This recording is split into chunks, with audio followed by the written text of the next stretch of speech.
Yeah, don't mind this. I need to, read a script because I wrote something out that I think is pretty cool. Let's also just real quick just to make sure everything is, set where it needs to be. All right, perfect, cool. Let's do this. Do it quick.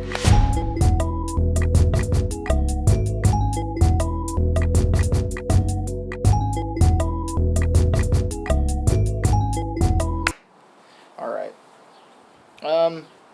Yeah, nobody wants to be a star anymore. It's not that the night sky is full of them, but being a Twitch streamer is the path of least resistance. All you need is a shitty PC, USB-C mic, and, a webcam. Minimal effort meets luck sort of deal, right? And I get why no one tries to be in movies anymore. It feels like a claw machine, a rigged game where you get so close to latching onto a prize, but it slips through your middle grasp, right? And all you can do is stare through the plexiglass person at a prize that could have, or really should have, been yours. YouTube is even a rigged game in itself. It isn't 2011 anymore where you can just upload a video of you screaming at a scary game. Also, let's put a pin on that. Just that Logan Paul was on Disney Channel before he even made YouTube videos. I think you and your friend should break that glass. We're going through an artistic revolution, believe it or not, and that thin veneer that is content is cracking underneath that pressure. Here's a few films and videos on YouTube that have inspired me and kind of broken me out of this cycle.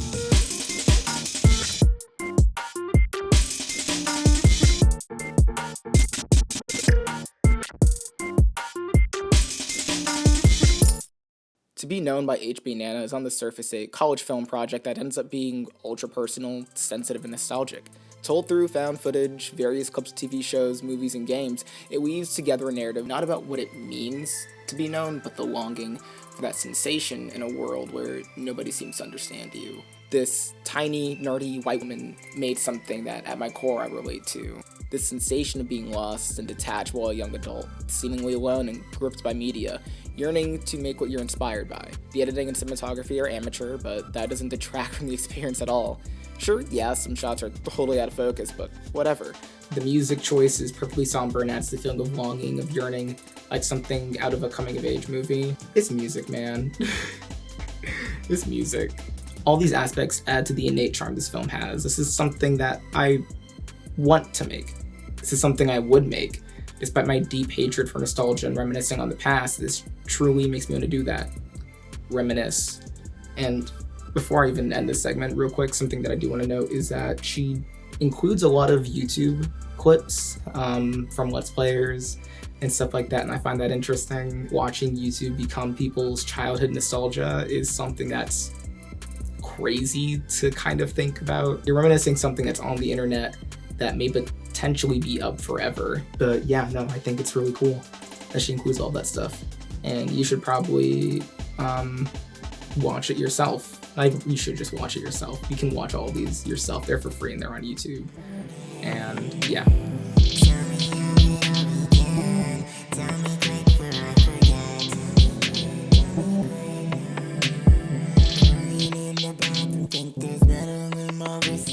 The Skill Issue, or How I Learned I Could Learn, and So Can You, also Capitalism is a Disease by Say and Retry, is more than just an hour-long video essay. It's a documentary about generational trauma, poverty, failure, and how to move past it. This is a film that resonated with me so deeply that I watched it twice. Not in the way that people put on video essays before they go to bed, but in the way that I'm giving it my full attention.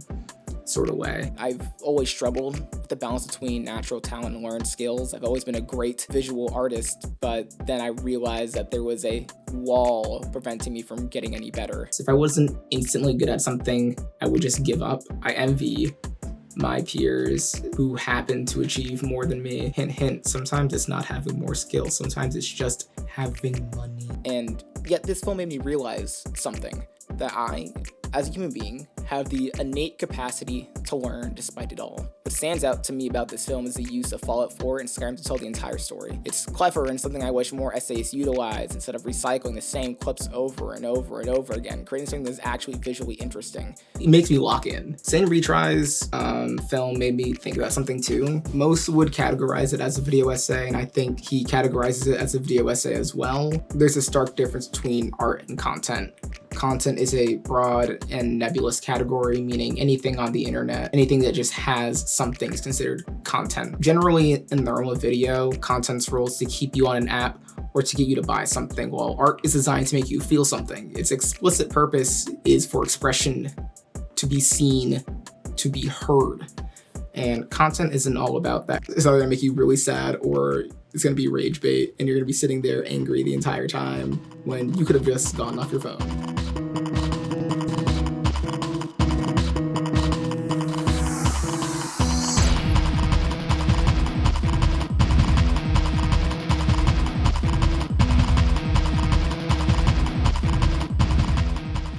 Ivan IRL by Cree the Kid is a feature-length mockumentary following a college kid who was offered the opportunity anyone in Gen Z would take up, being a live streamer. I first watched Ivan IRL about 2 years ago in my apartment back in New York. Scrolling through YouTube for something to watch, and I stumbled upon this film, and let me tell you, I was gripped from start to finish. So, how many people should be coming to this party?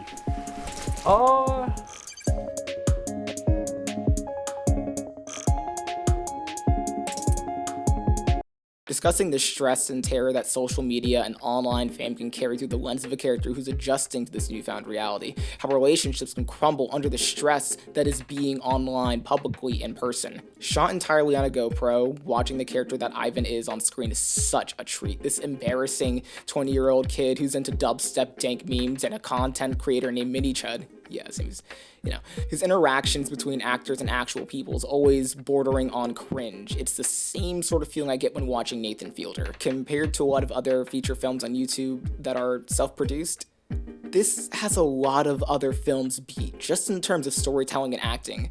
Not to knock people down or anything, but it seriously has a great script that was found in the edit of this film. A lot of independent feature films on the platform are sometimes just, eh? You can tell they were made by someone with vision, sure, but they lack a lot of technical skills to make a project feel put together. Or the ideas aren't all there, like it feels scattered and not in a cool, fun way.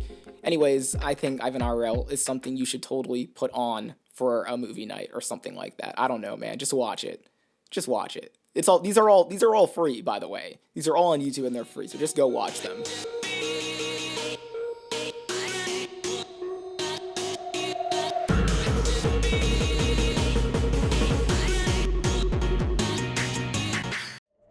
While You Were Away by Portero?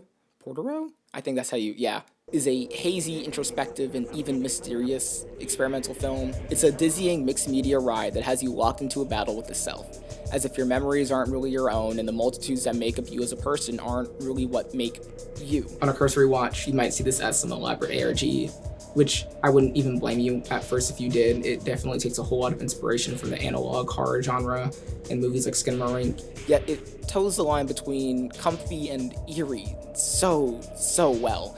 The pacing is slow and meandering, but I wouldn't even consider that a bad thing. It's something that you're supposed to let linger and wash over you as it takes you from scene to scene. And the transitions between different acts are just a sight to behold, both disjointed and put together. It's selfish, indulgent, self-aware, and above all, a beautiful dissection of the self, using every single tool in order to create something truly touching. All I have to say is watch this film, full stop.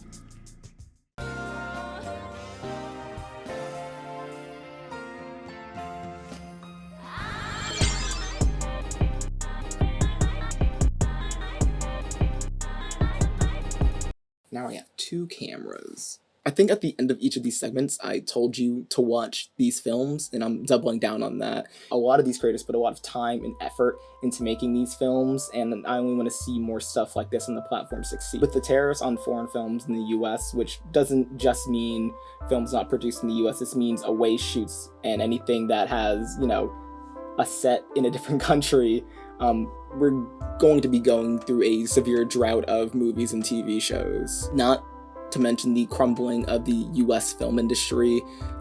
From production to distribution, we're losing sites like Coverfly in a lot of ways for people to get noticed and be seen for their work. We're moving further and further away from art and edging closer and closer to AI slop and faceless compilation channels that whittle away what little thoughts you have left. People want to make movies.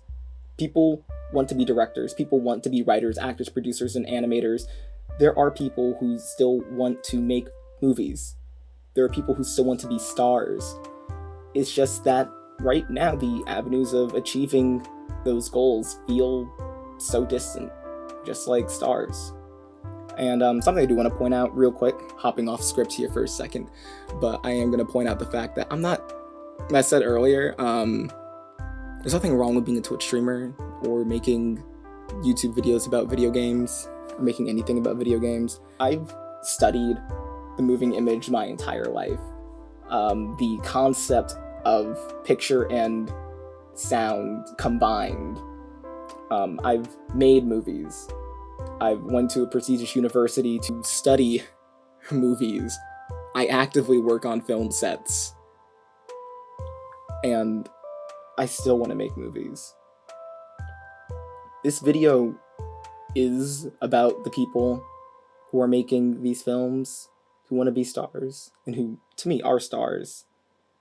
But I, too, want to be a star. So, while the night sky still exists, and you have a phone in your pocket which has a camera on it, I beg you to start making movies. Just start making stuff, right? You know, people are itching for something amazing to watch, and AI slop can only take us so far. People want things to engage with, to talk to their friends about, to write fan fiction about, to start a blog about, to make those weird, which character are you based on your astrological chart? There's things that people want to see that aren't being made, and I know that together, collectively, we can make cool stuff happen.